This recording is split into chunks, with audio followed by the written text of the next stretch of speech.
Hello my beautiful bumbles, it's me, the Juliabee. Welcome back or welcome into the channel if you're new. How is Steven doing? How's your friend Steven? I've heard that he hasn't been seen in a few days. Oh, he's listening to Survivor. Oh, I see. Well, everyone is listening to Survivor. I need to listen to Survivor. I feel left out. Today, we are coming at you talking about a book that I have not read, thought about, journeyed into in over a year. I know. If you've been on the channel for a bit of time, you'll know that this is nothing new. You should be expecting this by now. I don't waste footage, and it does take me some time to get to certain videos because, you know, that's just how it rolls around here. I mean, shit. My Hunger Games vlog, you'll see it in 3 years. Goddess, I hope not. But the book that I am talking about today is the book that I just ranted about for about an hour, which is Neverland by Freida McFadden. Yeah, listen, I gave it a fair shot and it did not measure up. I did read this book a year ago. I was at the time waiting for a friend to come into town. I just painted my living room. The thing about this too is that this book was going to be part of a weekly reading vlog where I read thrillers for an entire week. I'm pretty sure I read Gone Girl one by one and some other books. I believe also Tender is the Flesh. I was like living in my thriller horror era at the time. And this book was going to be one of them. And then it turned into, well, you're about to find out. So come along for the journey and you're going to witness me ranting and raving about this book. So grab your popcorn, get yourself a poppy, you know, Diet Coke, whatever you need, and sit down. Get ready for the ride. Let's get into it. Hello. Hi. It is a new day. It is Saturday. So kind of ending out this weekly vlog with like, how many books did I finish this week? I don't even remember. It's been a long week. But the living room, as you can see, is all painted. It's done. Everything is grand. So yes, the living room is painted. My husband actually helped me finish that to get it done. There's a couple sections that like need a bit of just like a little touch up, a little bit here and there. But yeah, and my friend is driving in from Wisconsin today. She's gonna be here in like 6 hours. So I got a bunch of stuff done today. I still have like some cleaning and things to do, but I'm waiting for my husband to wake up and like get ready for work so I can make noise in the house. So I'm sitting here reading. I was gonna see if I could maybe finish this book before she got here, but we'll see. I have some thoughts a little bit. I've got some thoughts. I picked this up today when I was out getting errands physically because I wanted to read it physically. So this book follows a couple, because it doesn't every thriller, named Ethan and Trisha. And basically they just got married. They're 6 months newlywed, and Trisha like has this big secret that she needs to tell Ethan, and they're like planning their life together and like buying their dream home, all this stuff. So they get snowed in. They go to this showing to this like beautiful Victorian mansion, and they get snowed in there. Like Ethan's BMW can't get through the snow. It's like out in the middle of nowhere basically, and the realtor that was supposed to be showing them the house isn't there, and they don't know why. Basically what ends up happening is they figure out that this home is the home of Dr. Adrienne Hale, who disappeared 3 years ago, and she was a psychologist. And you know, throughout them like staying there and like figuring out what to do and figure out who lived here, Trisha discovers a bunch of cassette tapes that Dr. Adrienne recorded of all of her sessions with her patients.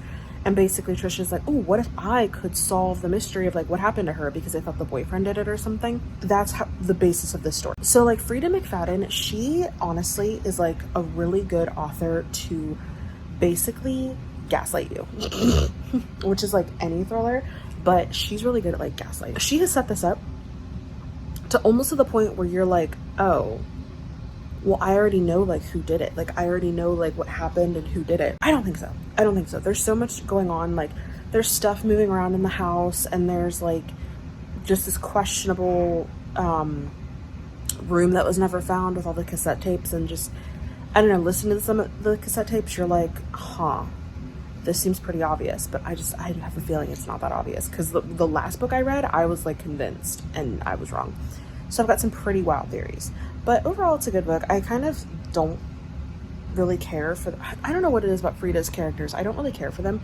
Like the only one I care for is the doctor, and like we only get like her kind of journal entries and then the cassette things, and she's kind of a bitch, and I kind of don't really like her, and I think that's the point. But like I like her more than I like this couple, because they're just annoying. Like Trisha's just an annoying dumb bitch, and Ethan's just like stale toast, like whatever, just a basic white boy. I'm gonna finish it. It's interesting, but I picked up another book called The Truth About the Incident or something like that. I'm really interested to pick that one up. And then I did pick up The Housemaid, also by Freida, on Kindle. So I've got a lot of books that I can read this next week. Yeah, I feel like I've been saying a lot of words, but I haven't really said anything. So I'm gonna keep reading. I'm gonna wait for my friend to get here, and I'll update you if something interesting happens.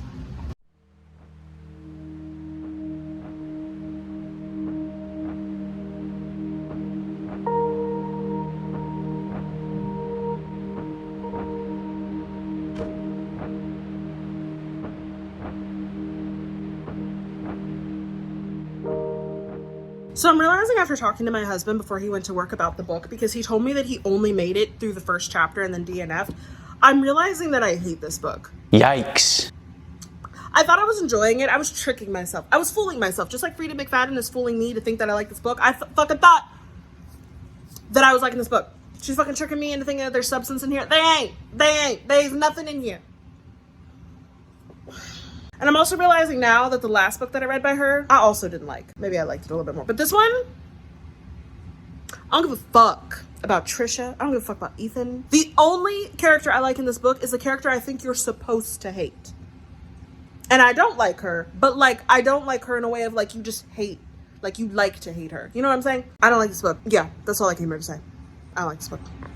I am once again here to say that I fucking hate this book, and it is becoming more prevalent how much I hate this book. Oh god. Okay, so the only reason I'm not DNFing it, is because my husband just asked me, because I just texted him, I was like, I hate this book, and he's like, DNF? Question mark? No, because I'm too fucking far now, and I genuinely want to know how this ends, because it's gonna be the most stupid thing ever. But I have some theories. One of those theories is she did it. Like, the therapist did it. Like, she's the one that got rid of this EJ, whatever. But here's the thing. I know that that's not it. You want to know why? Because it's too simple. It's too easy. Because that's what she wants you to believe. Right now, the way that this could end is one of two ways. Either she did it or someone else did it. And either she's like somewhere else or she's dead. I don't know. Like, be nice. I'm finding it. It take you that long to find it? It does. I'm mad about it. I just want to know how this ends, because I know it's going to be dumb, but I also know that it's not going to probably be any of my theories that I guess, or maybe it is. I don't know. I'm getting reveals now of things, and I just don't care about them.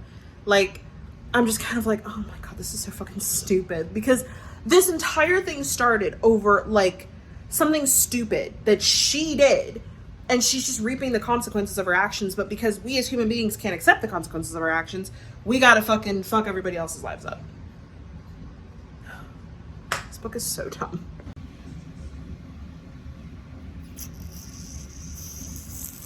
If you've read this book, first of all, why? Second, chapter 46, 45 into 46.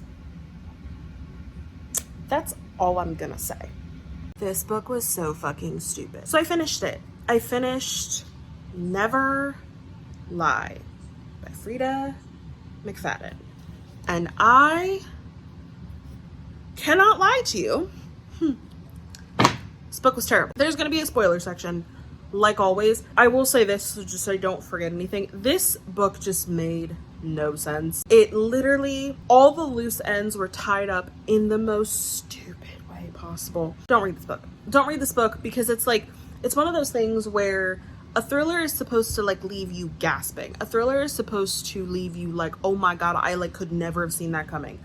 Because it was like, you never could have seen it coming, because it was so insane and like how well it worked.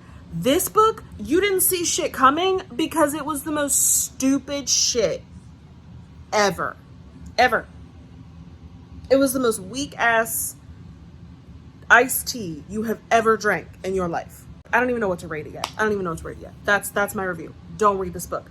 Now, if you want to hear the reasons why, we're going to go into the spoiler section, and I'm going to tell you why. Hello. Welcome to the spoiler section. If you're here it's because you genuinely just don't want to read this book, or you just genuinely want to hear what the fuck is wrong with it, and you don't want to read it. Or maybe you still will. I don't know. Doesn't matter. I'm going to spoil this entire fucking book for you. I think upon reflection, I maybe am going to rate this 2 stars. Because why? I don't even know why. Maybe because I was loving to hate the doctor, the psychologist, whatever. I was loving to hate her because she genuinely, like, she was a cold bitch. And I kind of was like, yes, bitch, you a cold bitch. Like, you know, I kind of was getting with her on some aspects. But then others, I was just like, you a dumb bitch. So I'm thinking 2 stars. So let me explain this. This is gonna be long, so get your popcorn because I've got a lot to fucking say. When I first started this book, I genuinely was thinking like, oh, you know what? I like this. Like this is good. Like this, it's good soup. No, this is the soup they serve in the cafeteria that's been sitting for about a week. It's fucking nasty. It's rancid. Okay. So I think I told you what this book is about, but in case I didn't, you got Trisha, fucking good old yuppie Trisha, and you got Ethan, her fucking white ass, blonde ass, blue-eyed ass, buttered fucking plain, no, not even buttered, plain ass, toasty ass husband. They're newlywed. And she says that they've only been dating for 8 months and then they have been married for 6 months. So their relationship literally is about as long as a Call of Duty campaign. Trisha and Ethan are going to a house, okay, a house owned by a Dr. Adrian Hale, who mysteriously disappeared 3 years ago. And her house is now up for sale. And the thing about the house is because she disappeared, it still has all of her furniture, it still has all of her clothing, and it still has all of the cassette tapes hidden that she recorded legally of her patients' sessions. And Trisha finds them, okay? She begins listening to them. One of the tapes, one of them is like, it's a series of sessions of a woman that she uses for her book called Anatomy of Fear. So she uses these sessions for inspiration for her book. Now, obviously, like, the names are abbreviated and she doesn't say the real names or whatever. She's listening to them and she, you know, you're following along with this, and, you know, Trisha's like gonna figure out what happened to Dr. Hale and blah, blah, like she says this. She says, I'm gonna figure out what the police missed and what happened to her. Oh, okay. Because the way she finds these tapes is she goes to read a book, because Dr. Hale's got like all these books and most of them are just copies of the book that she has written. And she goes to pull The Shining off the shelf and realizes, oh, it's a fake book, and it opens this secret fucking passageway. Okay, cool, sure. She figures out that Dr. Hale had a patient with the initials EJ, or suspiciously the initials of her husband. Picking up on and putting down, picking up on and putting down. Okay. So he has a narcissistic personality disorder. Bad, horrible. I think that, like, honestly is like 90% why I fucking hated this book. Just listening to this man. And like, you're supposed to hate him because he's a narcissist, but good goddess, I wanted to like yeet my book into the sun. I'm so mad that I bought this physically today, because I just bought this today physically because I was like, oh, I want to like, I'm in my physical reading area, I want this. No, this is gonna go in the garbage. Trisha listens to these tapes about Ethan. To sum it up, Ethan's mom does not believe that he is getting anything from these sessions, and so she has decided to stop funding the sessions. And Dr. Hale is like trying to get rid of him as a patient because she hates him. She's hated him since the very beginning. And she's like, I don't want to fucking deal with him. He's dangerous. I don't really like him. Like, and he's not paying me anyway. So he basically gets upset because she tells him, like, you're not paying me. And of course he's a narcissist. And he's like, I don't know why I have to pay you. I don't have a job. Like, you should do charity on me, blah, blah, blah, blah, blah. And she's like, no, I'm going to refer you to one of my colleagues. So she does this. But then, folks, just tune in for a minute. This pretentious, because she is, this doctor is very pretentious, very arrogant, very much like the typical, like, she's so excited for this book to be published because she's like, oh, there's going to be like news interviews and TV and blah, blah, blah. I'm going to be the next big thing. And like, she's single, and like how feminist that is, and like how, you know, she's against the status quo, which, like, okay, I'm a feminist, okay? Like, hear me out here. I'm all for those things. I, you know, dismantle the patriarchy, all that shit. I'm for that. Here for it, okay? Sometimes, though. Sometimes feminists make me angry. Like, sometimes feminists make me fucking angry. Because she's saying it in a way of, like, she's better than everybody else because she doesn't have a husband and because she doesn't have children. And I'm like, bitch, you are not better than that fucking pile of dirt on the ground, okay? Like, chill. She goes to these free clinics, or, well, it's a free clinic, and she goes to give like free care to these patients like a couple times a week or something like that. And she like kind of says that she really does enjoy it because they need her. And I'm kind of sensing like, yeah, they need you and you really thrive off that. And there's this guy there, Luke, who kind of has like this crush on her and whatever. And she couldn't really give a fuck less. While she's getting to the clinic, she's late and she prides herself on being prompt. And she goes to pull into a parking spot and some guy whips in front of her and parks his car. And she like lays on the horn and gets all fucking upset and he flicks her off and like continues walking. Now she's understandably upset because this guy's a douchebag. And because she's now going to have to go park somewhere else, it's going to take her 10 minutes to walk to the clinic and she's going to be late, which we've already established she doesn't like. Okay, fine. What does she do? What does she do? We're gonna do this in kind of like the way Gone Girl, the way fucking Amy and Gone Girl did her quizzes. What does she do? A, does she fucking find another parking spot like an adult and park and then accept the consequences of being late and go in? Or B, does she get out and slash this man's tires? What? I think we all know what the answer is. I think we all know what the fucking answer is. She slashes this fucking man's tires. What? You are a psychologist. You have a degree. You have an MD, PhD, bitch, at the end of your fucking name. And you study the behavioral sciences. And you got the fuck out and you slashed this man's tires? That's a red flag. I'm supposed to believe that you're a smart hoe? I'm supposed to believe that you intelligent? The fuck? You would think, okay, she slashed this man's tires. No big deal. Ain't no one gonna know. It's a big fucking parking lot. She says it's a big fucking parking lot. So apparently, like, who would know? Oh, you know who knows? You know who knows? Mr. EJ. Mr. fucking EJ, who's following her all around town because he's so fucking obsessed with her that he follows her and he records her slashing these tires. I think we all know where this is going. So EJ is blackmailing her. Okay? We turn around and he's blackmailing her. And what he wants is he wants free sessions once a week. No more, no less. He just wants one a week and he won't take this to the public. But we all know it's not just once a week, and we all know that's not the only thing. So through the course of all of this, he gets the sessions increase, and then at one point he hurts his little knee and he needs some oxycodone, and like she even says like, why don't you go to your primary care doctor to get the oxycodone? Like, I can't prescribe that to you. I'm not your primary. He's like, oh, but I don't have one, and like I just need, like, he even tells her like, I just need like 30 pills at this milligram and that'll do it. And she's like, no, I'm not going to do that. And he's like, but this video. And she's like, okay, just this once. What? First off, you slash someone's tires, which will get you in trouble when that's released. Sure. But even if that was leaked, like, no one's going to revoke your license for that. Like, no one's going to like take your license away. You're just going to be like canceled. Okay. You might like get a fine or something. You're not going to go to jail for slashing someone's fucking tires. But here's the thing. You are going to go to jail and lose your license for prescribing oxycodone to a patient that doesn't fucking need oxycodone. When you literally said, I can't do that. So you're going to continue to break the law because you don't want to be called out for breaking the law the first time. Again, this woman, I'm supposed to believe this woman is fucking smart. Okay, I'm supposed to believe that she went to school and got a piece of paper that says I'm smart on it. Back in the real world, in present day, the way this book is laid out, also I should say, is that we are getting Adrian Hale's point of view in the before, but Trisha's not privy to that aspect. It's almost like journal entries that Trisha never finds, that no one ever finds. We just know them somehow. Trisha only has the cassette tapes.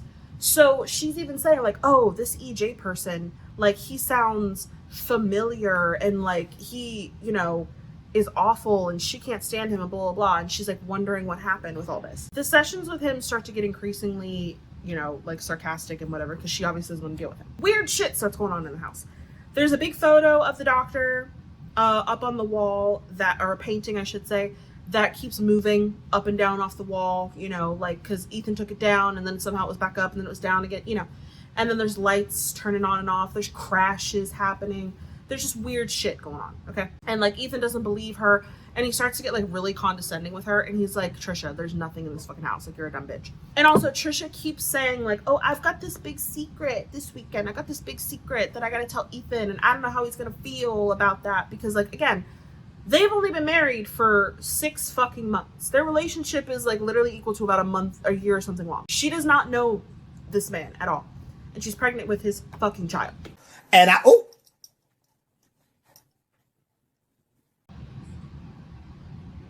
pregnant with his fucking child, and she doesn't know how he's going to react, and she doesn't want to tell him because they're looking for their dream house. Supposedly wanted to wait 2 years to get to know each other better. Like, wouldn't you fucking think you would know each other before you would get married? But to get to know each other better before they have children. So she's not sure how he's gonna react. Spoiler alert, he fucking thinks it's the greatest goddamn idea ever. Okay, he fucking thinks it's so lovely because he's ready to knock her ass up. He was like ready, and he was like, I just wanted to wait for you. I just wanted you to be ready. Bitch, shut the fuck up. What?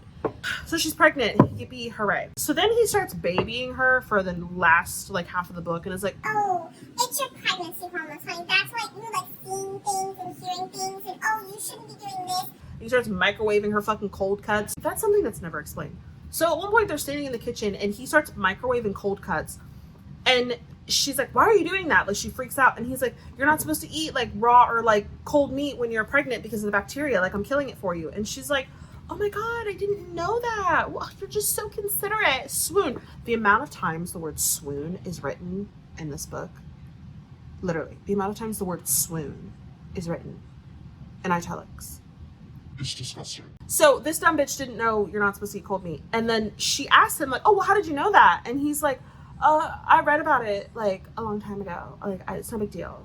And she's like, oh my God, like he read about that and remembered. And I'm like, bitch, what the fuck? How do you not know that? Honestly, the most interesting parts of this book were the parts with the doctor and EJ and what was happening, and with Luke, because obviously the doctor gets in a relationship with Luke. Okay. And this cold-hearted doctor, she starts realizing like, oh my God, I've never loved anyone in my entire life, but now I love Luke. It's like, okay, sure. Adrian finds out that Luke is really good with computers. Like, that's what his job is. And he got in trouble when he was younger with the law because he hacked into someone's phone or something. And she realizes, oh my God, what if he could hack into EJ's phone and delete the video because he's blackmailing me, and, you know, I could get rid of it. Because, like, with all the medications and everything, and she's worried about what he's going to ask next of her. Luke is not happy about this. And he, like, they had this wonderful sex session, whatever, and he finally tells her that he loves her. They've been, like, together for 4 months or something by this point. And he tells her that he loves her. And she doesn't say it back, even though she even says that she's like, yeah, I'm pretty sure I love him. She doesn't say it back. But then, this bitch has the fucking audacity to be like, Luke, I love you. I need you to help me with this. I need you to hack into his computer and his phone and get rid of this evidence because they're going to come after me, Luke. you manipulative, conniving, like, you bitch. What the fuck? So he does it. Of course he does it, because he wants to please his lady. He wants to please her because he loves her. So what does she do? Because EJ's a wine connoisseur. She drugs a whole bottle of wine with Ambien and takes his phone, takes his keys, and gives them to Luke and tells him, like, don't look at the video. Don't look at it. You got to just delete it, but don't watch it. Okay, don't watch it. I don't want you to watch it. I don't want you to think poorly of me. So he doesn't watch it, he deletes it, and then he goes to Ethan's house and deletes it off his computer. Fine, whatever. Well, he watches it. Obviously, he watches it because he's like, what the fuck did my girlfriend do? Like, what the hell happened? So he's like upset, and she's like freaking the fuck out, like he's gonna leave her, and oh my God, this is the end. And he's like, no, I'm not real thrilled with you, but like, why would you do that? And she's like, I don't know, I just was mad that day. I'm like, bitch, yeah, I get mad all the fucking time, but I just lift my middle finger, I drink my coffee, and I go into my job. Like, what the fuck? What? I don't slash somebody's tires. I mean, I wish I could Bluetooth into people's cars when they piss me off so I could yell at them from my car, but I'm not going to slash their tires. Okay. Anyway, so it's all deleted. Yippee, hooray. It's all deleted. No, it's not. No, it's not. Because even Luke said there were probably copies, okay? Like, Ethan made copies, which he did. He made copies. So she blocks his number and lives in, like, fucking post-coital bliss for like a couple weeks, and then he messages her the video and he wants to talk to her. Well, basically he had cameras all over his apartment, which I don't know why. Listen, I don't know why Mr. Tech Expert Luke didn't fucking think in his smart man brain, because he wasn't. He was thinking with his fucking small man brain, if you know what I mean. He wasn't thinking that maybe this narcissistic motherfucker who has like evidence that he could destroy someone wouldn't have cameras all over his apartment and outside his apartment. That's the stupidest thing I've ever heard in my life. What? What? This motherfucker who got in trouble as a teen for hacking someone, you didn't think that someone like this would have cameras? The doctor didn't think like this man probably has, like, you didn't think about that? Sure, okay. He now has incriminating evidence against Luke for breaking and entering because Luke didn't just delete the evidence off the computer. He went looking for other copies to help save her. Like, he went looking for it. But he told her, like, yeah, I just deleted it. I didn't do anything else. But that's not true.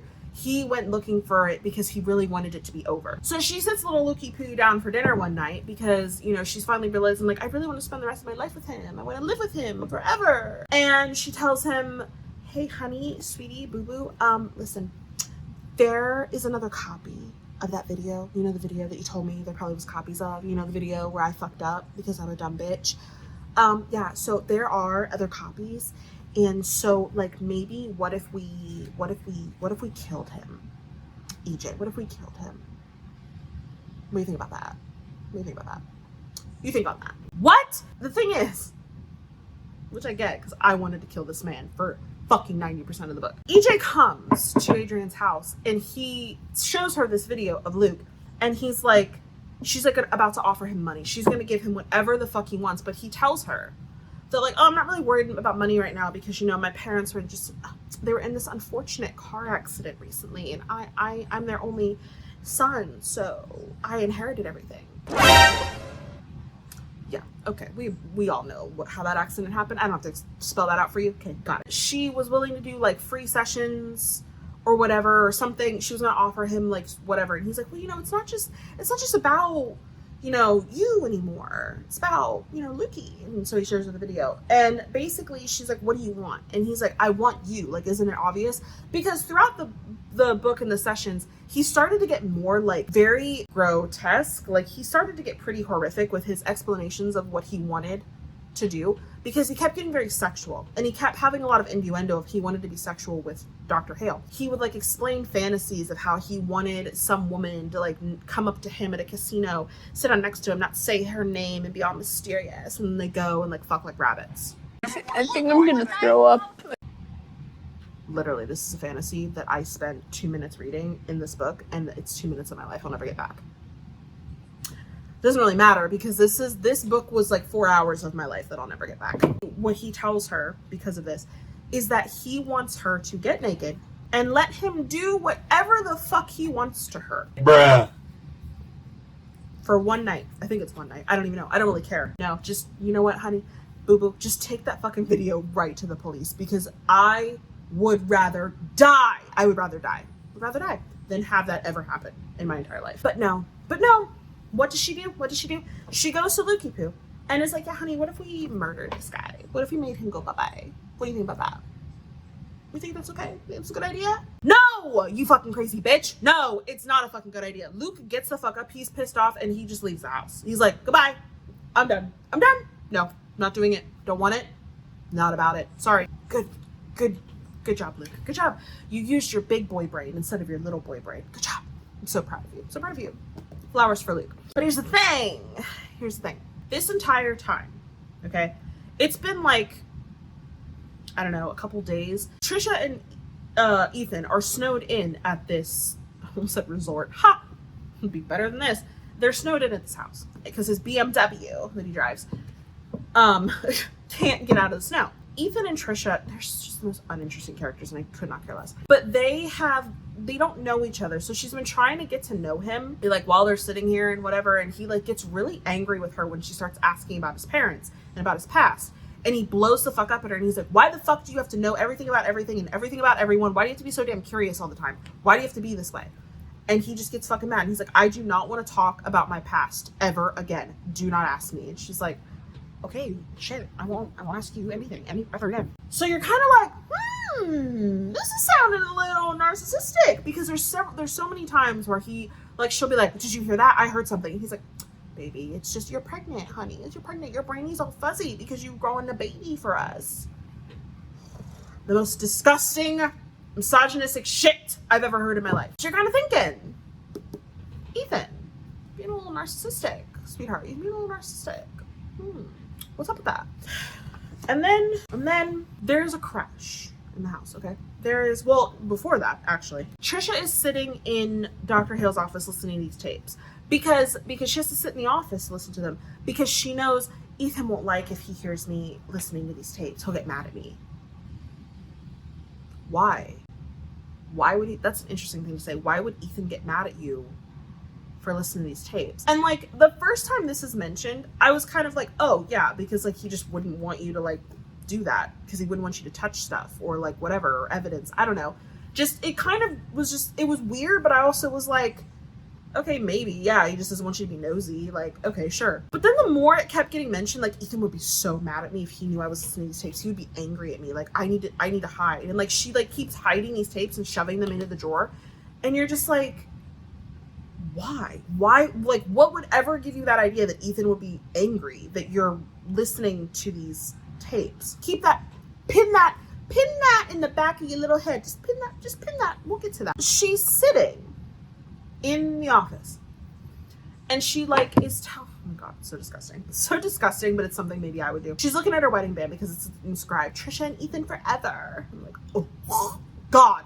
So she looks at it and the dumb bitch drops it and it rolls under the couch that's in the office, which is where Dr. Hale saw her patients because she saw them in her house. The ring rolls under there, okay? And here's the thing. Trisha goes to get her phone and use the flashlight. She can't find it. She can't see the ring. She can't find it, whatever. Okay, not a big deal. But the bitch goes and says, she's like, I'm pregnant and I don't know if moving this couch will like be harmful to the baby. So I'm gonna go get my big strong man to move it for me. Bitch, you're like 2 minutes pregnant. Can you give me a fucking break, okay? I shouldn't say I've never been pregnant because I have been pregnant many times. You are not going to hurt the little fucking kidney bean of the fetus that you have inside you by moving a couch that literally is probably no bigger than her. Like, it's described as like this small vintage couch. It's not that heavy. So she goes to get Ethan, right? Goes to get Ethan. And of course, he's like, why did you take the wedding ring off to begin with? Really? So he goes to help her. And then she hears that there's a floorboard under the couch that's hollow. And she's like, what the fuck? And they see that there's a handle. And she's like, Ethan, don't lift that. Like, she starts to freak out because she's like, what the fuck could be under there? I don't want to know what's under there. Oh, he lifts it. Do you want to take a guess at what's under there? Do we need to play the quiz game again? Do we need to do this to each other? There's a body. There's a fucking body under the floor. I'm just in shock. I did not see this coming.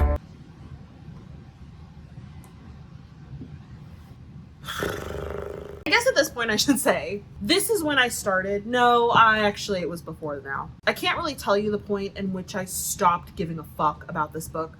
But about this point, I was just like, are you joking me? Like, are you serious right now? Are you kidding me right now? So the body is described of wearing a blue t-shirt and blue jeans. And earlier in the book, it is said, because Trisha was so against wearing Dr. Hale's clothing, because the bitch was cold, because like there's not heat in the house, clearly. Somehow Ethan got the heat working, but whatever. So she wears her clothing. She's wearing a cashmere sweater, which we aren't even gonna talk about that, okay? If you've read the book, you know. She talks about how when she was looking through her clothes, she never saw any blue jeans of the doctor. So keep that in mind. Trisha goes and she goes to like throw up because, you know, she's pregnant, but also like dead body.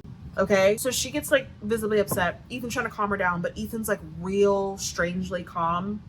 He's like very fucking calm, like strangely. But she's like, oh my god, my husband, he's so sturdy and strong and he's just so calm and like he's great in situations like this. I just fall to pieces. Cry me a fucking river. Jesus Christ. Like, this woman, do you not have an ounce of a backbone? Do you not have a dash of big bitch panties? No? Okay. She gets visibly upset because there's a body there. And then, like, they're trying to figure out how the fuck to get out of this place because they're like, I'm not sleeping in a house with a dead body. Even though I would be like, I'm not sleeping in a house where a bitch dis-a-fucking-peared. Are you kidding me? Like, I would have been done plumb out of there ages ago. The problem is they have no cell service. But explain to me how Ethan has been able to use his fucking laptop, his MacBook, for like 3 days. Because he's starting up a business. I'm like, how, if you have no cell service, how do you have internet? How's he working on his startup business? What's he doing? Is he in Google Docs? He can't be in Google Docs because he would need an internet connection. What is he doing? Is he in like Word typing shit up? His fucking master plan of this fucking startup business? You have no cell service. How do you have internet? Riddle me that. Riddle me that. Come back when you've got an answer to that, because I sure don't. They're trying to figure out how to get out of there. They hear a noise. And they go back into the office and with a knife. And sure enough, there's a man standing there. Oh, there's a man standing there, fucking looking at the compartment, going, oh fuck. I think I forgot to mention that, like, Trisha had found like a sleeping bag up in the attic, and when they got to the house, there was a glass of water on the counter, and then there were like cold cuts and food in the fridge. Like the fridge was still stocked with like fresh items because someone has been squatting there. And by someone, I mean Luke. Because when Adrian disappeared, he was accused of killing her. And basically, like, the media slandered him. He couldn't find work. His family wouldn't take him in. So he literally is a homeless, jobless bum. Sad for Luke. I'll just take those flowers back. Thank you. He has been squatting there because he has nowhere else to go. And it's, like, the only place that he knows. And because he's, I guess, been listening to them, it's never really explained how long he's actually been there. He just said, I'm sorry for crashing in.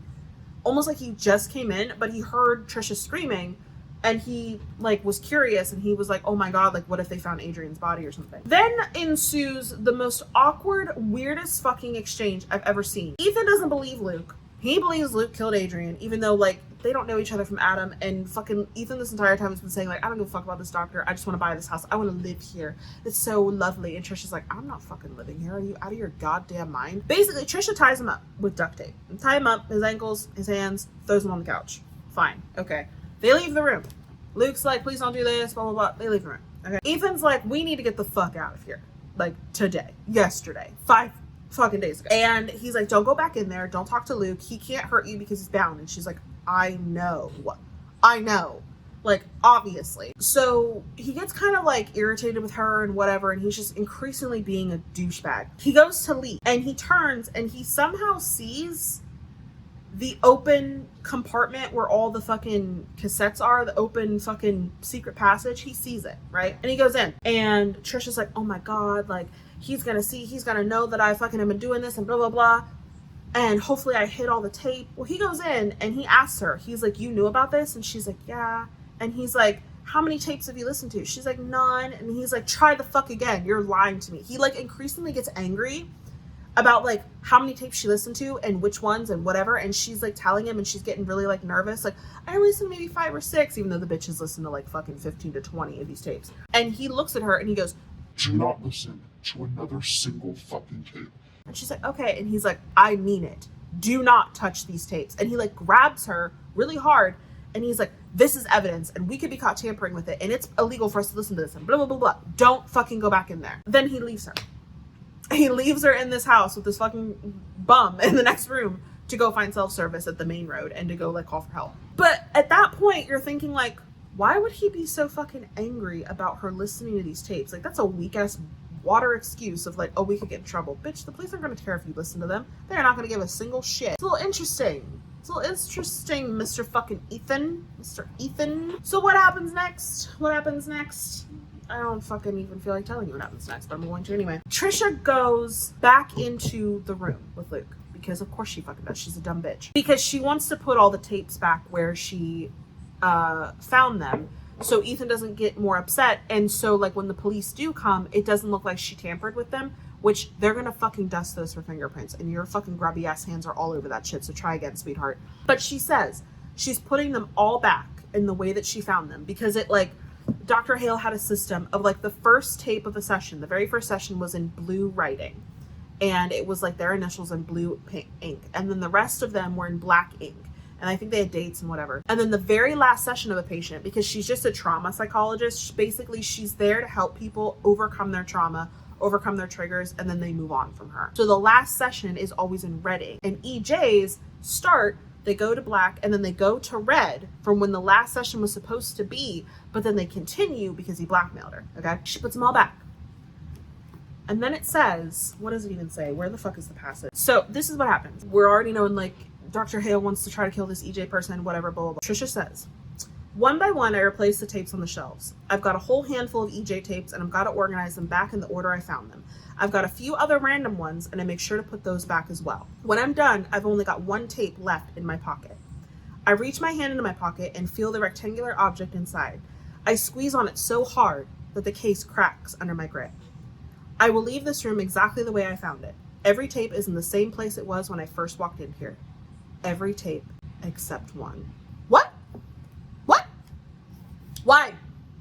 For what and for why? For what and for why? Oh, I'll tell you, okay? And I had to fucking go back because I was like, wait the fuck a minute, you're joking me right now. The very first session that Trisha listens to is of a session of PL, the initials PL. And PL at the time was a 25-year-old female experiencing PTSD after surviving an extremely traumatic incident. This one, 45, she is now 27 years old. PL is the one who was the inspiration for Anatomy of Fear. And PL is a girl who survived a massacre of her fiance and her two friends. They all went to a cabin together, and in the middle of the night, a masked madman came in and killed them all and slashed this girl, and she pretended to be unconscious or, well, dead, and he left. And she went running to the police, and, you know, she's trying to overcome that trauma of, like, they were supposed to be married in, like, a week, and all this, they're supposed to spend the rest of their lives together, and oh my God, my best friend is dead, and, like, my other friend, and da-da-da-da-da, right? Okay? This is, like, 2 years later, and PL is moving away. She's basically graduated her trauma stuff. You know, they're talking and she's telling them, and she says, and maybe one day they'll catch the bastard who murdered my fiance and his friends, because they never did. And I don't know, I would have to go back to see if it's really relevant, but when Luke first reads the copy of this book, like, Dr. Hill's all excited to fucking tell him about it, and she even says, like, yeah, they never caught the guy, but like, she, you know, she survived and all this stuff, and he's like, oh my God, that's so terrible, and she's like, like, you get the feeling that she's kind of disinterested, but it comes off as like, wow, you really don't give a fuck about, like, this trauma survivor that basically has funded your success. You're just kind of like, oh, you know, whatever. It was because she's like, it was such a fascinating story, a fascinating subject. I'm gonna tell you why it was fascinating. Dr. Hill goes, I don't think so. And PL goes, you may be right. I mean, after all this time, it would be too much to hope. She's like, no, that's not why they won't catch him. Well, why won't they? The reason they won't catch him is that he doesn't exist. What do you mean? What do you mean? What do you mean? What? What? What do you mean? What do you mean? What do you mean? It's hard to arrest a man who is entirely fictional, isn't it? I don't know what you're saying. I'm saying you made the whole thing up. There was never a man at the cabin. You murdered your fiance and your friends, and you made up a fictional assailant. I was stabbed. Barely. You did it to yourself so it would look realistic. Nobody would believe that a man came into the cabin and stabbed everyone but you, so you had no choice.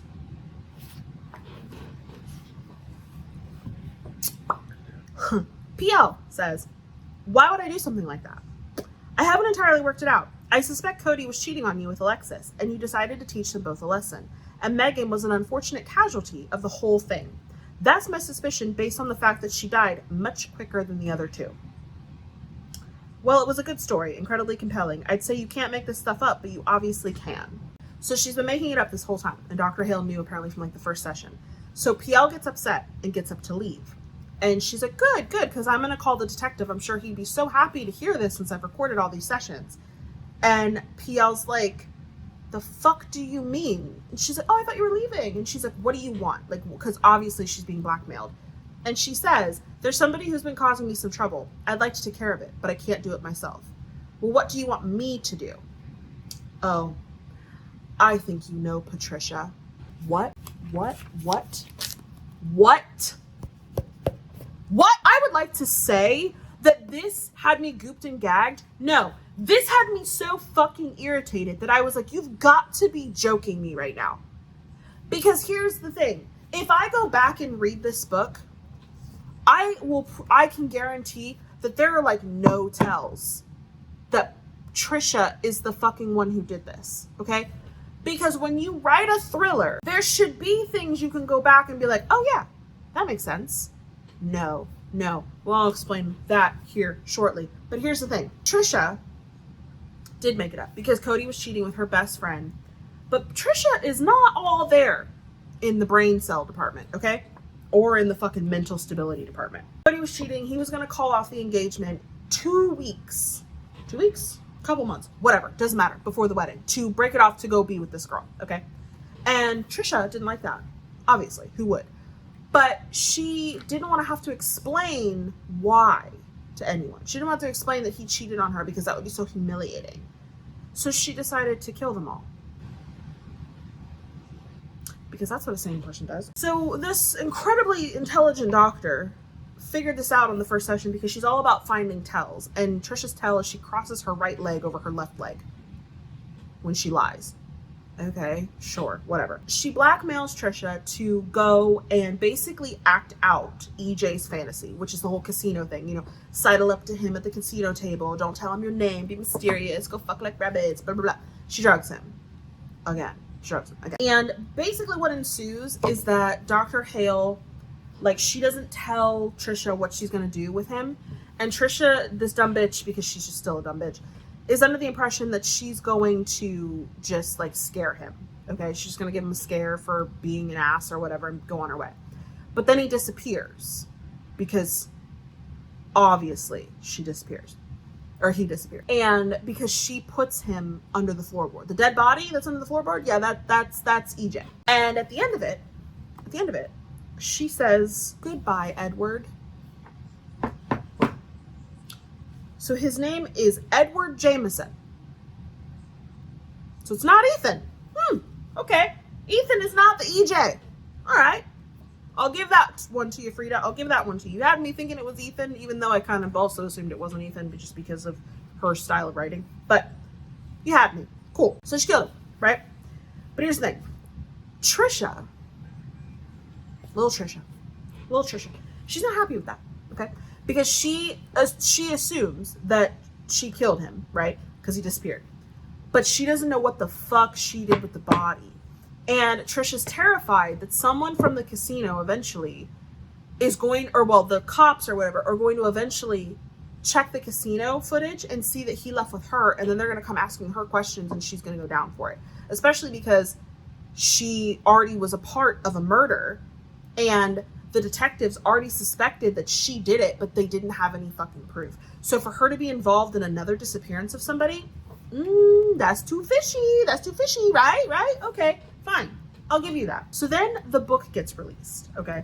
And Dr. Hale goes on like this 5-month fucking tour or something of her book and news interviews and TV shows, you know, everything she ever wanted. And Luke has like never returned her calls. She tried calling him for like a week or whatever. He never returned because you're a crazy bitch. She comes back into town, goes to the free clinic. They meet up. They have this beautiful fucking reconciliation. They're going to start all over and he's not going to know her secret because he just assumes that she didn't kill him. Like, I don't even think he knows that EJ disappeared because why would he? Because his parents are dead. Nobody cares about him because he's a prick. So he's like, oh my God, I can't believe I thought you would do that. Like, I was so stupid. Like, and I'm so in love with you. So they're going to get back together. Okay, fine. So Dr. Hale goes home to get ready for her date with Luke that night. And she sees a car in her driveway. Oh, okay. She thinks it's like her former agent because her agent had the same car that she fired. No, who is it? Who is it in her driveway? Oh, you want to know? Oh. It's fucking Trisha. Okay? It's fucking Patricia. Fucking Patricia is in her driveway. And she is upset. She's upset. Because she doesn't know what she did with the body and Dr. Hale won't tell her. And she's just like, please tell me like what you did. And she's like, I don't want to tell you. You know, Trisha's like, you know what? My mom says that 2 people can only keep secrets if the other person is dead. And then she attacks her.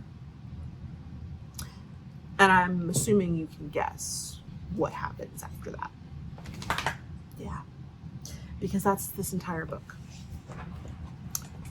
Just stale fucking bread.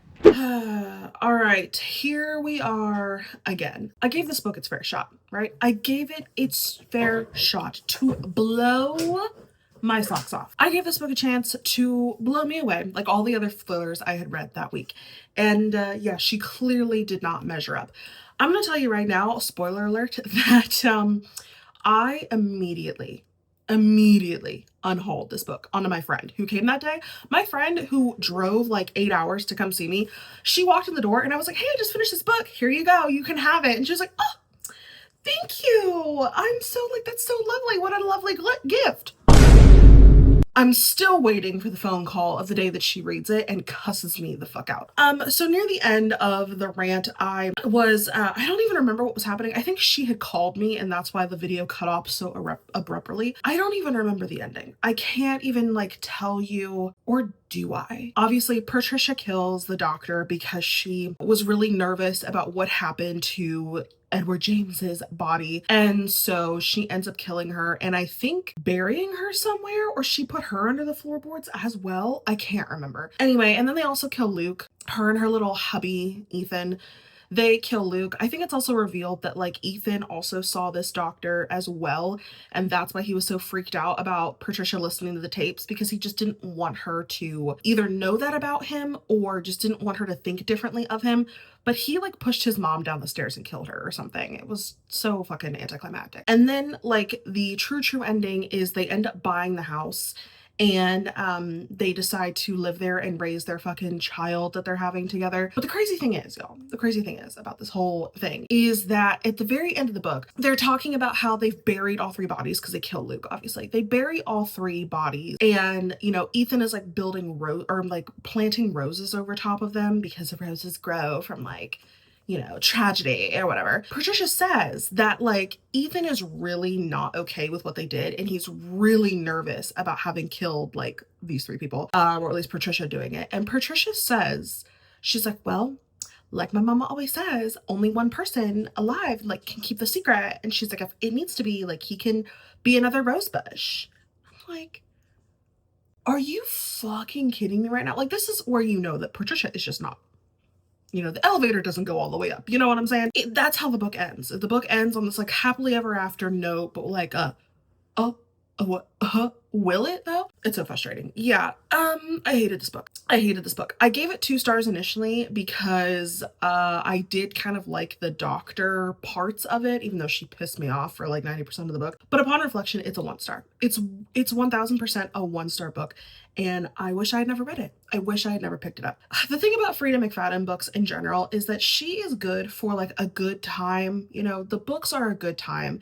But when you really sit back and you use your critical thinking skills, you're like, why was this a good time? Because this book is fucking trash, okay? It's fucking trash. And also the crazy thing is Freida McFadden herself is a neurophysicist or something, or she's like a brain surgeon or some nonsense. I'm like, girl, you study and operate on human brains and this is the shit that you write?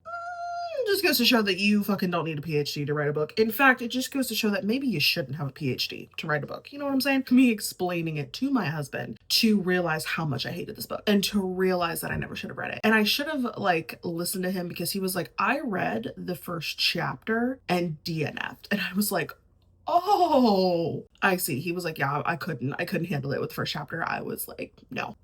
You know, I will still read Freida McFadden books because I did love The Housemaid and I love The Housemaid's Secret. I have loved other books by her. I think, did I love other books by her? Have I read other books by her? I can't even remember. Book literally haunts my waking dreams. It literally, I shut my eyes and I see the cover of this book and I'm like, oh. But yeah, thank you so much for watching this lovely rant review. Let me know if you want to see more videos like this or see more videos in general from me. Thank you so much for watching. If you liked it, go ahead and give it a thumbs up. And if you want to see more videos from me, go ahead and hit that subscribe button. I'll be here all week, baby. I love you guys very much. Mwah. Bye.